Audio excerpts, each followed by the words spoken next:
పరిశుద్ధ గ్రంథం నుండి ఫిలిప్పీయులకు రాసిన పత్రిక అధ్యాయం 8వ వచనాన్ని మనందరం కలిసి చదువుకున్నాం.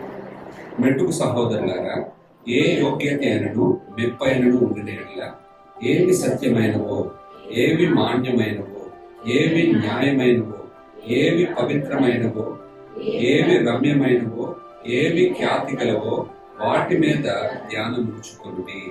మీరు ధ్యానం ఉంచుకోవాల్సిన విషయాలు ఇవి, లేకపోతే ఇలాంటి వాటి మీద ధ్యానం ఉంచుకోండి అని ఫిలిప్పీ సంఘానికి అపోస్తలుడైన పౌలు చెప్తున్నాడు. అవి కూడా తుచ్చమైన వాటిని కాదంట. ఎలాంటివంట? సత్యమైనవి, మాన్యమైనవి, న్యాయమైనవి, పవిత్రమైనవి, రమ్యమైనవి, ఖ్యాతి గలవి, వీటి మీద మీ ధ్యానం ఉండాలి. ఈ మాటను చెప్తున్నప్పుడు పౌలు యొక్క ఉద్దేశం, ఆ ప్రజలు మంచి విషయాల మీద వాళ్ళ ధ్యానాన్ని పెట్టుకుంటే అవి వాళ్ళకు ప్రాధాన్యతగా మారితే వాళ్ళ జీవితాలు బాగుంటాయి అనే ఉద్దేశంతో ఈ మాటలు చెప్తూ వస్తున్నాయి. మన జీవితం బాగుండాలని కోరుకుంటాం. అందరూ మనల్ని గౌరవించాలి, మనల్ని చూసి వీళ్ళు విలువైన వ్యక్తులు అనుకోవాలి అని మనం కోరుకుంటా ఉంటాం. కొద్దిమంది అలాంటి వాళ్ళని చూసినప్పుడు నేను కూడా అలా ఉండాలి అని. కానీ అలా మార్చగలిగేవి ఏంటి అంటే మన ప్రాధాన్యతలు ఇంగ్లీష్ లో ప్రయారిటీస్ అంటారు. ఒక వ్యక్తి తన ప్రయారిటీ ఏది పెట్టుకుంటాడో అలా తన జీవితం మారుతుంది. ఇది మనం గుర్తించాలి. నీ ప్రయారిటీస్ ఎలా ఉంటాయో, అంటే నీ ప్రాధాన్యతలు ఎలా ఉంటాయో నీ జీవితం అలా ఉంటుంది. నీ ప్రాధాన్యతలు మంచివైతే నీ జీవితం మంచిగా మారుతుంది. నీ ప్రాధాన్యతలు చెడ్డవైతే నీ జీవితం చెడుగా మారుతుంది. కొద్దిమంది వ్యక్తుల జీవితాల్లో బైబిల్ గ్రంథంలో వాళ్ళు ఎలాంటి ప్రాధాన్యతలు కలిగి ఉన్నారు, వాళ్ళ ప్రయారిటీస్ ఏంటి, దేనికి ప్రాధాన్యతనిచ్చారు, దేనికి వాళ్ళ జీవితంలో చోటిచ్చారు, దాని ద్వారా వాళ్ళు ఎలా మార్పు చెందారు అనే విషయాలు మనం గమనిస్తాం. చూడండి, మొట్టమొదట చెడు ప్రాధాన్యతలు కలిగిన ఒక 4 వ్యక్తుల జీవితాలు మీ ముందుకు నేను తీసుకొస్తాను. మొట్టమొదటి వ్యక్తి, ఆ లిస్ట్ లో ఉన్నటువంటి వ్యక్తి ఎవరు అంటే ఆదికాండం. ఒక స్త్రీని గురించి మనం ధ్యానం చేసుకుంటాం. ఆదికాండం 19వ అధ్యాయం 26 వచనాన్ని మనం చదువుకుందాం. అయితే లోతు భార్య వెనుక నుండి తిరిగి చూసి ఉప్పు స్తంభం అయిపోయిందంట. చూడండి, లోతు భార్య వెనుక నుండి తిరిగి చూసి ఉప్పు స్తంభము ఆయన. సరే, ఎందుకు ఉప్పు స్తంభం అయిపోయింది? అక్కడ దేవదూతలు వచ్చి ఒక ఆజ్ఞ ఇచ్చారు వీళ్ళకి. ఏం ఆజ్ఞ? 17వ వచనం చదవండి. 19వ అధ్యాయం 17వ వచనం. ఆ దూతలు వారిని వెలుపలికి తీసుకుని వచ్చిన తరువాత ఆయన, నీ ప్రాణంను దక్కించుకున్నట్లు పారిపోము, నీ వెనుక చూడకము, ఈ మైదానంలో ఎక్కడను నిలవక నీవు నశించిపోకుండా ఆ పర్వతమునకు పారిపోమని చెప్పగా. ఇక్కడ మీరు గమనించండి, వీళ్ళకి దేవదూతలు వచ్చి చాలా చక్కగా స్పష్టంగా చెప్తున్నారు, ఈ ప్రాంతం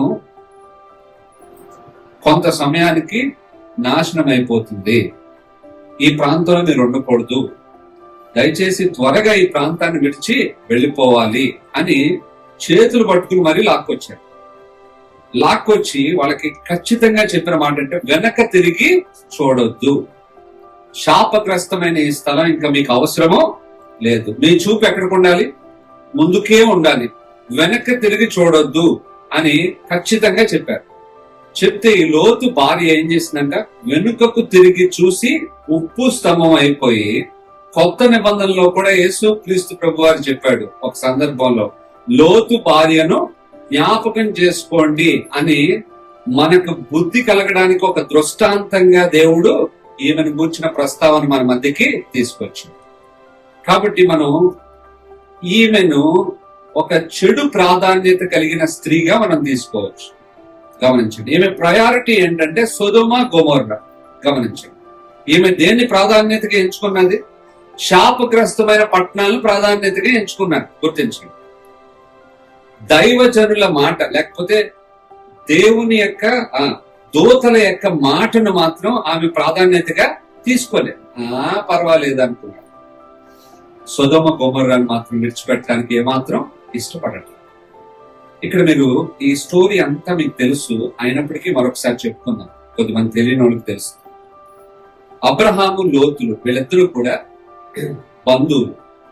అబ్రహాముకు వరుసకి ఏమవుతాడంటే వాళ్ళ అన్నగారి కొడుకు ఈ లోతు. అంటే లోతుకు అబ్రహాము చిన్నాన్న అవుతాడు. అయితే ఆ సమయంలో వీళ్ళని దేవుడు బహుగా ఆశీర్వదించాడు. అబ్రహాము దేవుని మాటకు లోబడ్డాడు, అది అతనికి నీతిగా ఎంచబడింది. దేవుని బిడ్డగా చక్కగా కనాను దేశంలో సంచరిస్తూ దేవుని మీద విశ్వాసం ఉంచుతూ నడుస్తున్నాడు. అదే మార్గంలో ఈయన కూడా వచ్చాడు కాబట్టి ఇతను కూడా నీతిమంతుడిగా తీర్చబడ్డాడు. బానే ఉంది. కొంతకాలం అయిన తర్వాత 13వ అధ్యాయంలో మనం చూస్తాం, వీళ్ళిద్దరూ కూడా వేరైపోయారు. ఈయన తన సొంత ఆలోచన చేత తన కన్ను చూచిన సొదొమ గొమొర్రా ప్రాంతాలు పచ్చగా ఉన్నాయని చెప్పి వాటిని ఏర్పాటు చేసుకుని అక్కడికి వెళ్ళిపోయాడు. మొదట గుడారాన్ని వెలుపల వేసుకున్నాడు, క్రమేణా లోపలికి మార్చేశాడు. అక్కడ మనుషులతో సంబంధాలు పెంచేసుకున్నాడు.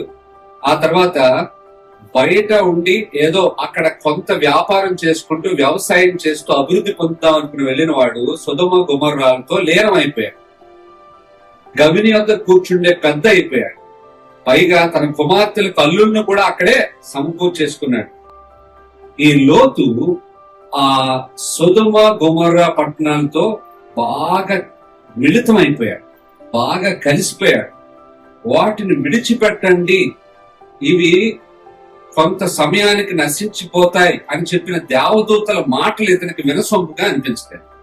మనం కూడా చాలా సార్లు ఇట్లా ఉంటాం. మనకి ఏదైతే ప్రీతికరమైనదో, ఏదైతే దేని మీద అయితే ఇష్టాన్ని బాగా పెంచుకున్నామో దాన్ని అది నీకు క్షేమం కాదు వదిలిపెట్టమని ఎవరైనా బుద్ధి చెప్పినప్పుడు మనకి ఏమనిపిస్తే ఇష్టం ఉంటుందా? ఏమాత్రం ఇష్టం ఉంటుంది. అప్పటి వరకు వాళ్ళ మీద మంచి అభిప్రాయం ఉన్నా దాన్ని మార్చేసుకుంటాం. అప్పటి వరకు ఈ వ్యక్తి బాగా చెప్తున్నాడు, బాగున్నాడు, మంచోడు అని అనుకున్నా కూడా మనల్ని హర్ట్ చేసే విషయం చెప్పాడు కాబట్టి అప్పటి నుంచి అతని మీద మన అభిప్రాయాన్ని ఏం చేస్తాం, మార్చేసుకుంటాం. నేను ఇట్లా మాట్లాడతాడేంటి, నేను ఇష్టపడుతున్న ఈ విషయాన్ని వద్దంటాడేంటి అని చెప్పి మనకి ఏమొచ్చేస్తా, ఆయన మీద కోపం వచ్చేస్తా.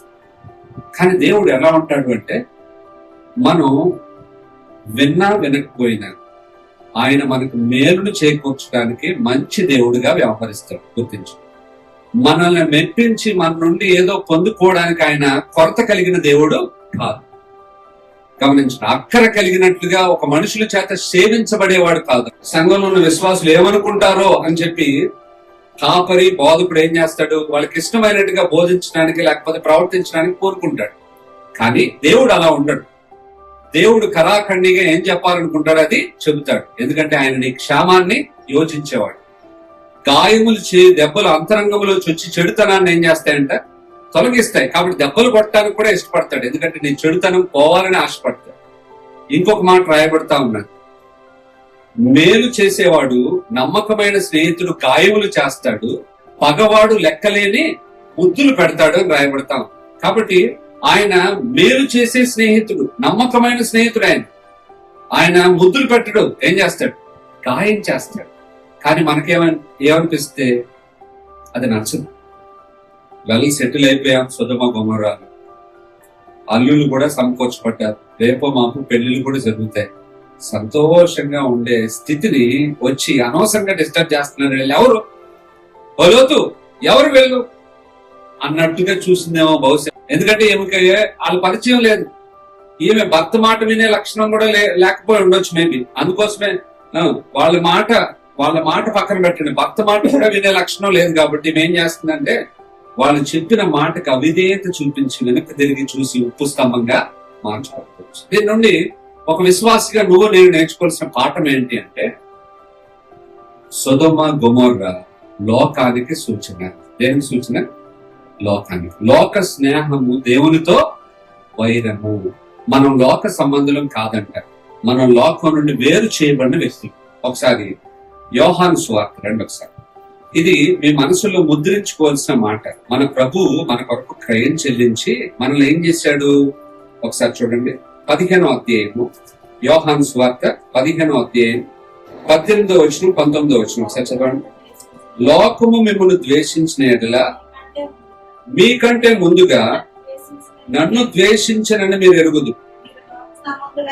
మీరు లోక సంబంధులైన ఎడల లోకము తన వారిని స్నేహించును. అయితే మీరు ఈ లోక సంబంధులు కారు, నేను మిమ్మల్ని లోకము నుండి ఏర్పరచుకొంటిని. వంటలు చేసుకోండి. దేవుడు ఏం చేశాడంట? లోకములో నుండి మనల్ని ఏం చేశాడు? ఏర్పరచుకున్నాడు, ప్రత్యేకపరుచుకున్నాడు. మనం లోక సంబంధులము కాదు. ఒకవేళ నువ్వు లోక సంబంధులు కాదు, ఏర్పాటు చేసుకోబడిన ప్రత్యేకమైన వ్యక్తి అయి ఉండి కూడా లోకాన్ని ప్రేమిస్తే గనుక నువ్వేం చేస్తున్నట్టు? యాకోబు రాసిన పత్రిక 4వ అధ్యాయంలో ఉంది కదా, లోక స్నేహము దేవునితో. మన బ్రతుకు జీవితాల్లో కొన్నిసార్లు మేలు కలగకపోవడానికి కారణం ఇదే.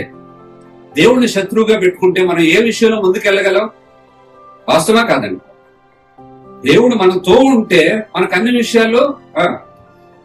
విషయాల్లో దేవుడు సహకారం అందుతుంది. ఆయన అద్భుతమైన దేవుడు.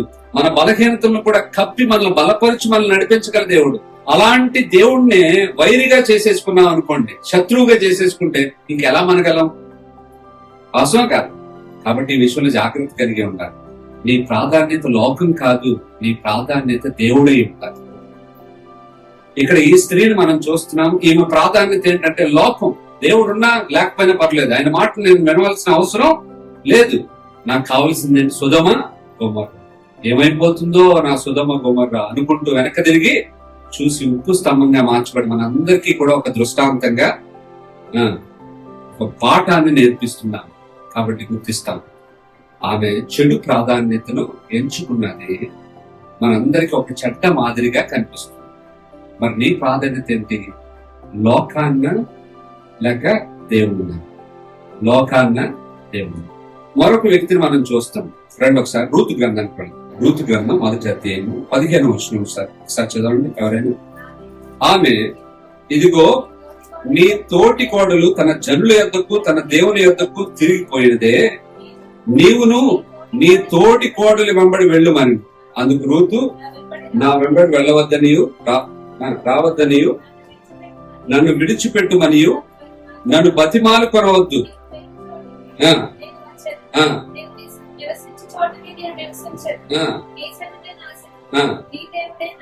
నీ దేవుడే నా దేవుడు.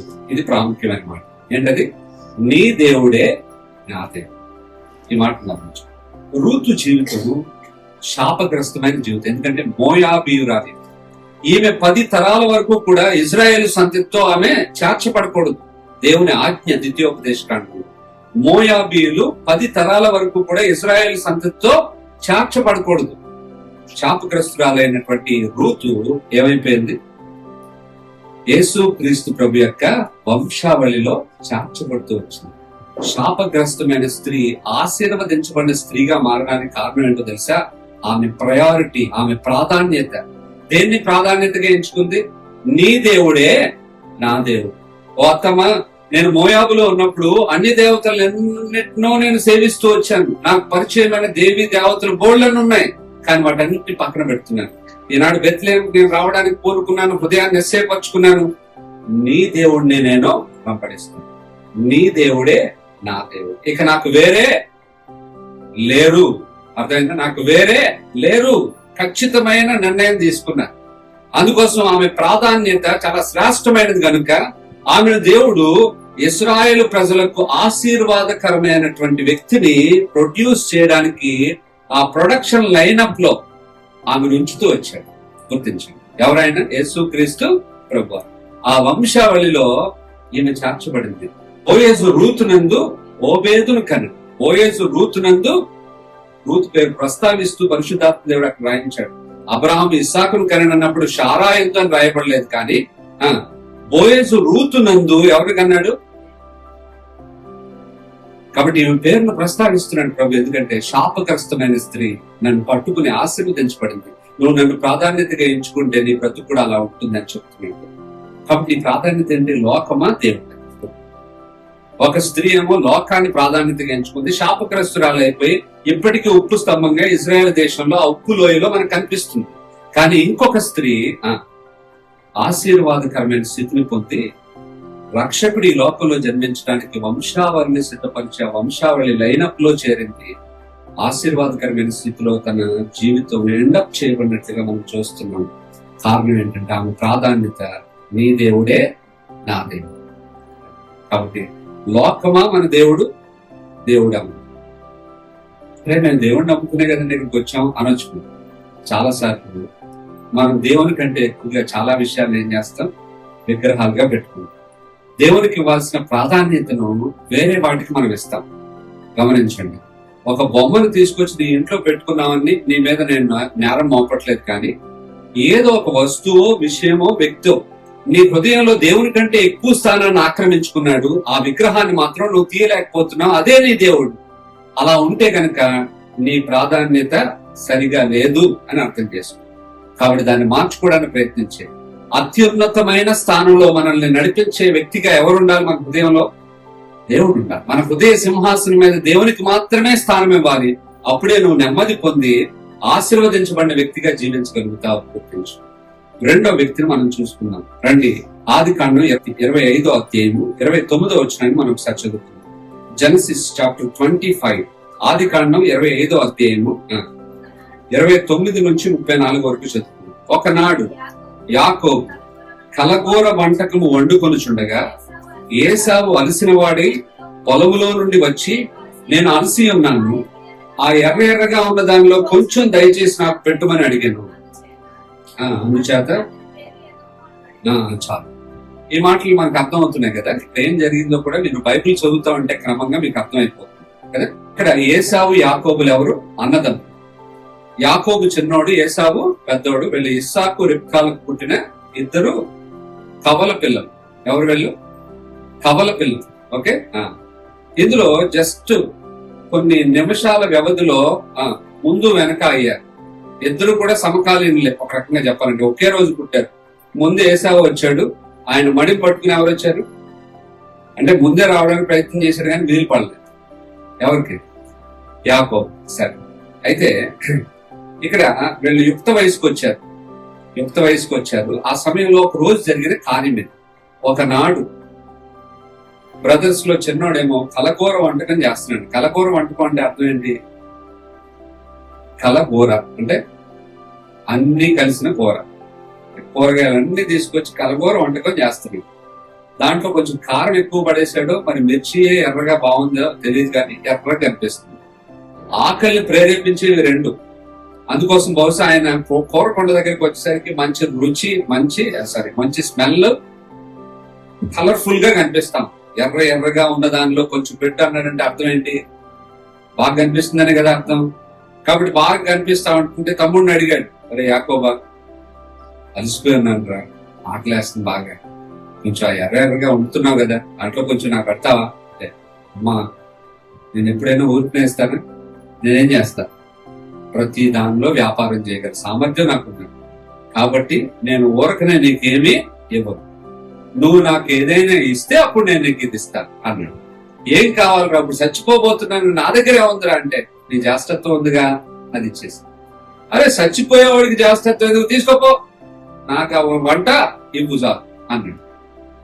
ఇక్కడ మీరు గమనించండి, ఇశ్రాయేల్ ప్రజల విషయంలో ఈ జాస్తత్వానికి చాలా ప్రాధాన్యత ఉన్నది.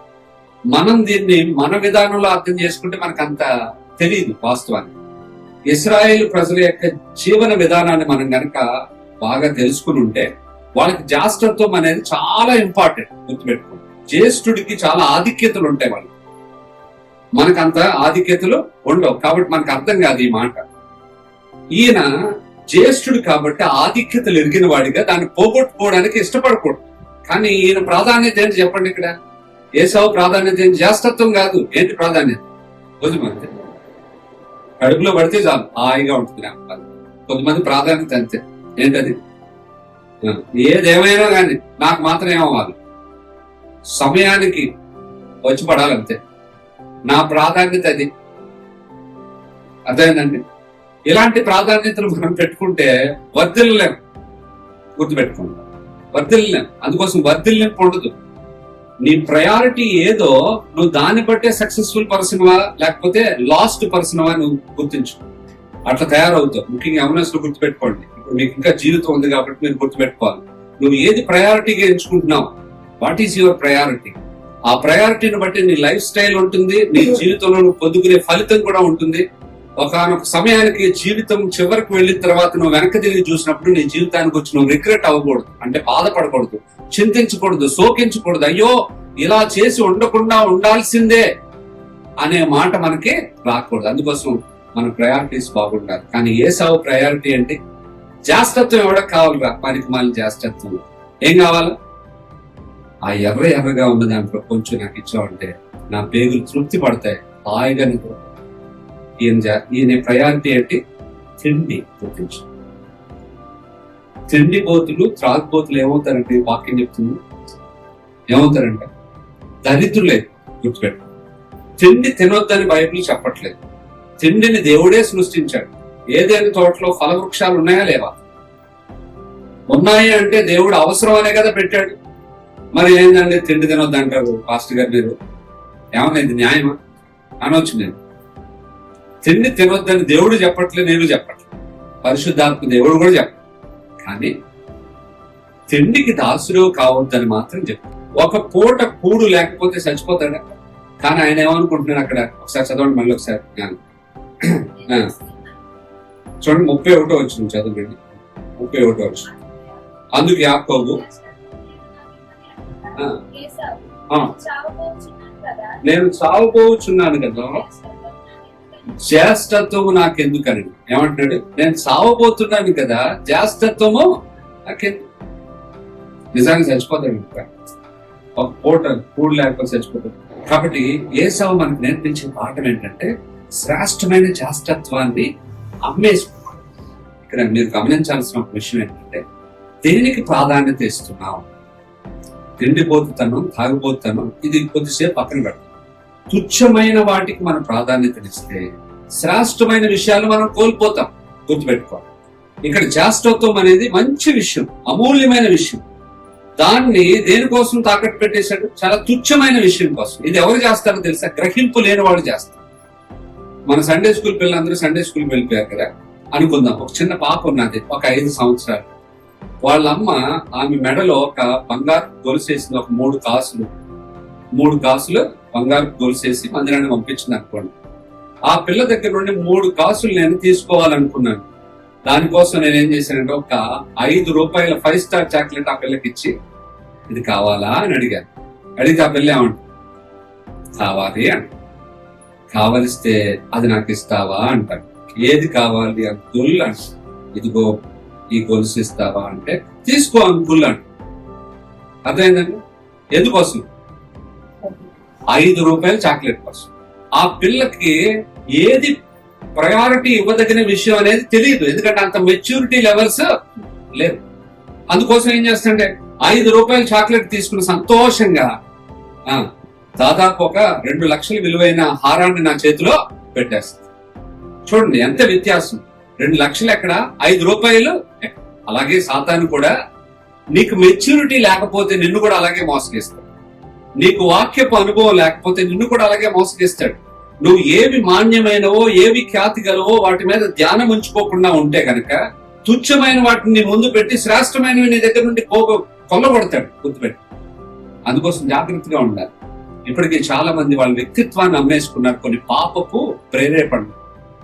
వాళ్ళ శీలాన్ని అమ్మేసుకున్నారు, వాళ్ళ పాపపు ప్రేరేపణలు. గుర్తించండి. తుచ్చమైన వాటి కోసం శ్రేష్టమైన పోగొట్టుకున్నాం, ఆధ్యాత్మిక ఆశీర్వాదాన్ని పోగొట్టుకున్నాం. ఒకవేళ అలాంటివి లేకపోయి ఉంటే ఇంకా గొప్పగా మనం సేవ చేసి ఉండేవాళ్ళం, ఇంకా దేవుని దృష్టిలో ఇంకా ఔన్నత్యమైన స్థాయిలో ఉండేవాళ్ళం. కాబట్టి గుర్తించండి, మీ ప్రయారిటీస్ ఏంటి? What are your priorities? నీ ప్రాధాన్యత ఏంటి? నీ ప్రాధాన్యతను బట్టి నీ జీవితానికి విలువ. ఇప్పుడు బహుశా తుచ్చమైన వాటికి ఎక్కువ ప్రాధాన్యత ఇచ్చి అమూల్య వాటిని ఏసావులాగా పోగొట్టుకున్నామేమో. ఇప్పుడైనా ప్రభు దగ్గరికి వచ్చి, ప్రభువా దయచేసి మాన్యమైన వాటి మీద, ఖ్యాతి గల వాటి మీద నేను ధ్యానం ఉంచుకునేటట్టు నా కన్నులు తెరవయ్యా, నాకు సహాయం చేయని ప్రార్థన చేసుకుని దేవుడు అద్భుతంగా సహాయము చేస్తాడు. 3వ వ్యక్తిని గురించి మనం చేసుకుందాం.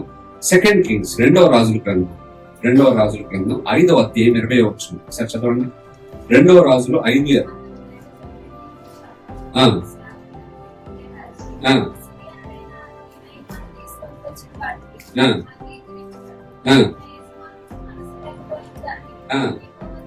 యెహోవా జీవము తోడు, నేను పరిగెత్తుకుని పోయి అతని కలుసుకుని అతని యొక్క ఏదేనో తీసుకుందని అనుకొని వెళ్ళాడు. నయమానుతో మాట్లాడాడు. నయమాను చాలా సంతోషించాడు. ఎందుకంటే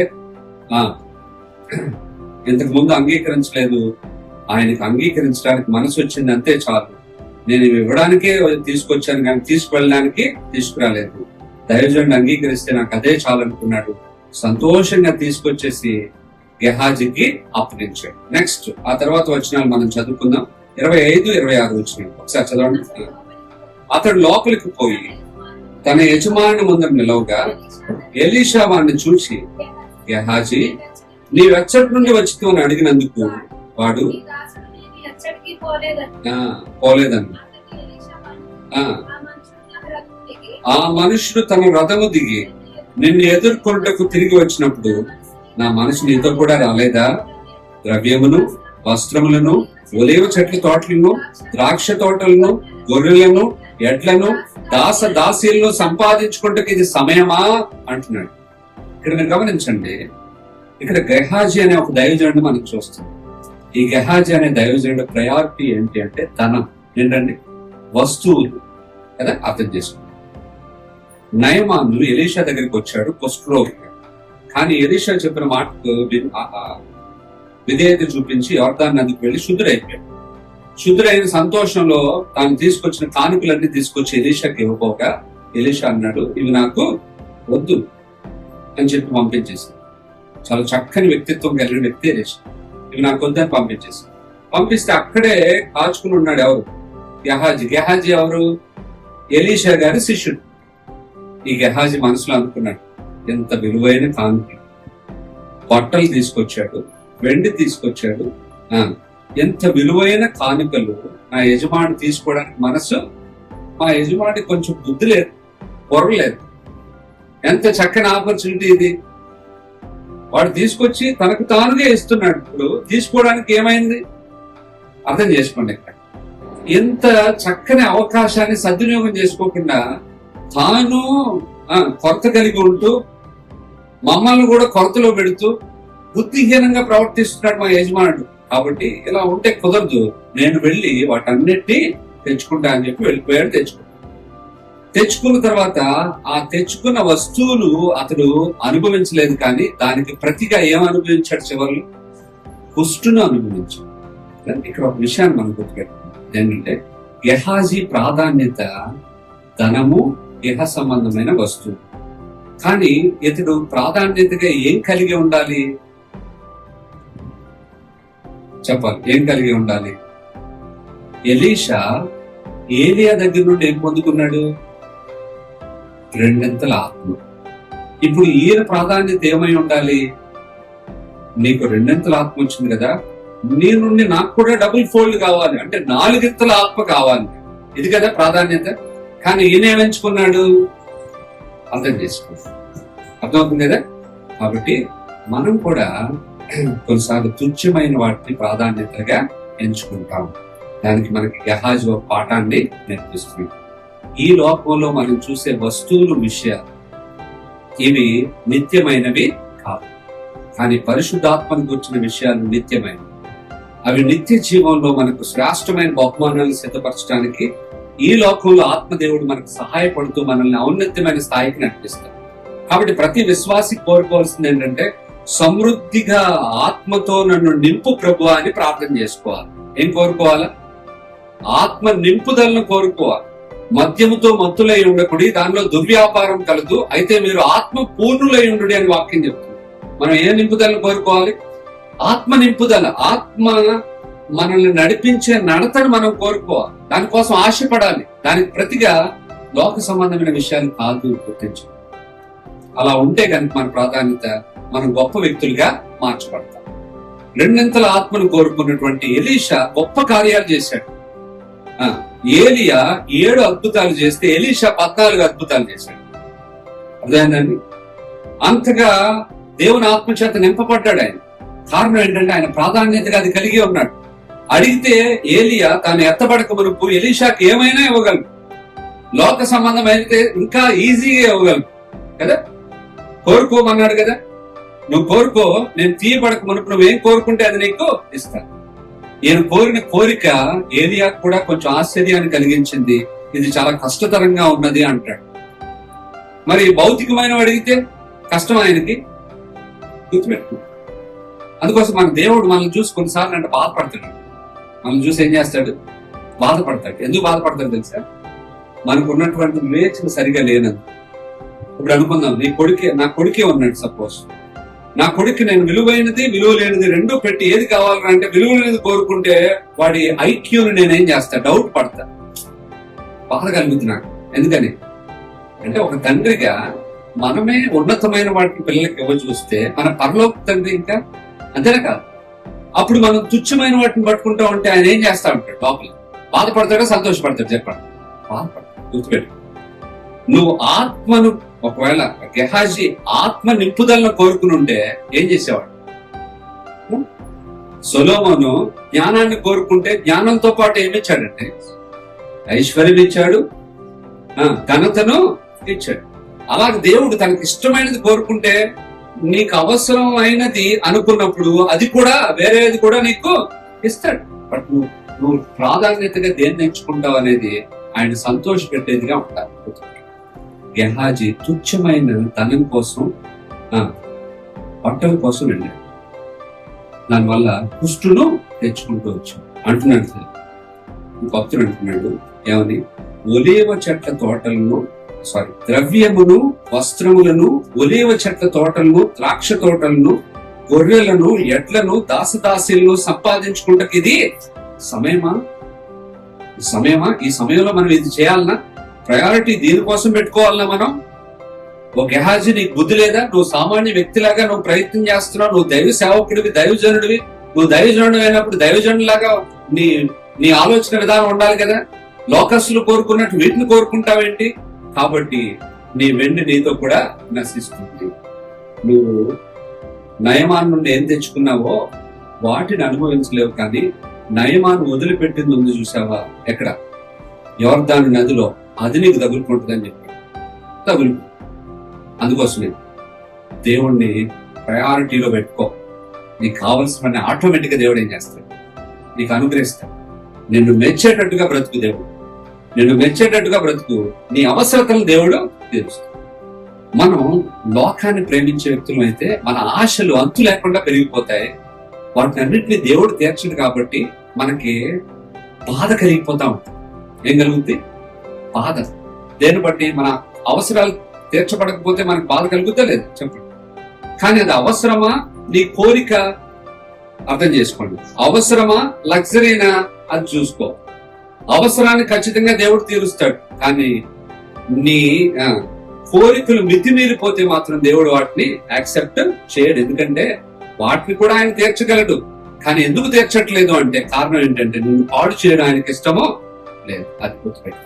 సరే, నెక్స్ట్ ఇంకొక వ్యక్తిని మనం చూసుకుందాం. న్యాయాధిపతుల గ్రంథం 14వ అధ్యాయం 2వ వచనం. న్యాయాధిపతులు 14:2 చదువునండి. అతడు తిరిగి వచ్చి తిమ్నాతులో ఫిలిష్తీయుల కుమార్తెలో ఒకరిని చూచి తిని, మీరు ఆమెను నాకు ఇచ్చి పెళ్లి చేయడని తన తల్లిదండ్రులతో అనగా. చాలు. ఇంకొక మాట 7వ వచనం కూడా చదవండి. అతడు అక్కడికి వెళ్లి ఆ స్త్రీతో మాట్లాడినప్పుడు ఆమె యందు సంసోనుకి ఇష్టము కలిగెను. 16వ అధ్యాయంలో 1వ వచనాన్ని నేను చదువుతున్నాను. తరువాత సంసోను గాజాకు వెళ్లి వేశ్యనొకతిని చూచి ఆమె యొద్ద చేరెను. 4వ వచనం. పిమ్మట అతడు షోరేకు లోయలోనున్న దెలీలా అను స్త్రీని మోహింపగా. ఈ మాటలన్నింటిలో ఒక విషయం మనకు అర్థమవుతుంది. సంసోను ప్రాధాన్యత ఏంటి చెప్పండి? స్త్రీ. వాస్తవానికి ఈయన ఎవరు? నాజీరు చేయబడిన వ్యక్తి. అంటే ఈయన ప్రత్యేకించబడి ఒక వ్రతంలో ఉన్నాడు. అర్థం చేసుకో. మన భాషలో చెప్పాలంటే దేనిలో ఉన్నాడు? ఒక వ్రతంలో ఉన్నాడు. ప్రత్యేకించబడిన వాడు. దేవుని బలమైన శూరుడుగా గొప్ప కార్యాలు చేయడానికి దేవుడు అతన్ని ఏర్పాటు చేసుకున్నాడు. తన ఆత్మతో నింపి ఫిలిష్తీయులు అనే వారి శత్రువుల పైన విజయం సాధించడానికి, ఇశ్రాయేల్ ప్రజలను న్యాయాన్ని అందించడానికి న్యాయాధిపతిగా ఒక స్థానం కొరకు ఎంపిక చేయబడిన ఒక వ్యక్తి. ఇలాంటి వాడు తన ప్రాధాన్యత సరిగా ఉండని కారణం చేత తుచ్చమైన చావును చావాల్సి వచ్చింది కదా. 2 స్తంభాల మధ్య వేలాడదీయబడి కళ్ళు గుడ్లు పేకబడి తుచ్చంగా మరణించాల్సి వచ్చింది. బహుశా ఆ 2 స్తంభాల మధ్య వేలాడుతున్నప్పుడు బహుగా తన స్థితిని గురించి శోకించుండొచ్చు. బహుశా నేను అలా చేయకుండా ఉండాల్సింది, ఇలా చేయకుండా ఉండాల్సింది, నా కన్నులతో నేను వ్యర్థమైన వాటిని చూడకుండా ఉండాల్సింది, అలా చూసిన కారణం చేత నా బ్రతుకు ఇలా అయిపోయిందని బాధపడుతూ చివరికి ఒక ప్రార్థన చేశాడు. అయ్యా, ఈ ఒక్కసారికి మాత్రం నన్ను బలపరుచు, ఫిలిస్తీన్ల మీద పగ తీర్చుకుంటానని చెప్పి ప్రార్థన చేశాడు. ఇక్కడ మనం గుర్తిస్తాం, సంసోను చాలా గొప్ప వ్యక్తి, కానీ చివరి స్థితిని మనం చూస్తే గనుక అతను మనకు ఒక పాఠాన్ని నేర్పిస్తున్నాడు. నా ప్రయారిటీ బాగాలేదు కాబట్టి నేను నా జీవితంలో చాలా దుర్భరమైన స్థితిలో నా జీవితాన్ని ముగించాల్సిన పరిస్థితి నాకు వచ్చింది. కాబట్టి ఈ పాఠం మనం నేర్చుకున్నాం. నీ ప్రాధాన్యత ఏంటి? నలుగురు వ్యక్తులు మనం చూసుకున్నాం. ఒక వ్యక్తి ఎవరు? లోతు భార్య. రెండవది ఏసావు, యోసేపు కాదు మళ్ళీ ఏసావు. తర్వాత మూడవది గెహాజీ, తర్వాత సంసోను. వీళ్ళందరూ నలుగురు చట్ట మాదిరిని మనకు కనపరిచింది. లోకాన్ని ప్రేమించింది. రెండో వ్యక్తి తిండిని ప్రేమించాడు. మూడో వ్యక్తి డబ్బుని ప్రేమించాడు. నాలుగో వ్యక్తి స్త్రీలను ప్రేమించాడు. ఇవన్నీ కూడా చట్ట ప్రాధాన్యత. గుర్తుపెట్టు, ఇవి ప్రాధాన్యతలుగా కలిగి ఉంటే నీ జీవితం సర్వనాశనం. గుర్తుపెట్టు, మరి ఏ ప్రాధాన్యతలు కలిగి ఉండాలి? ఇంకొక నలుగురు వ్యక్తులు మనం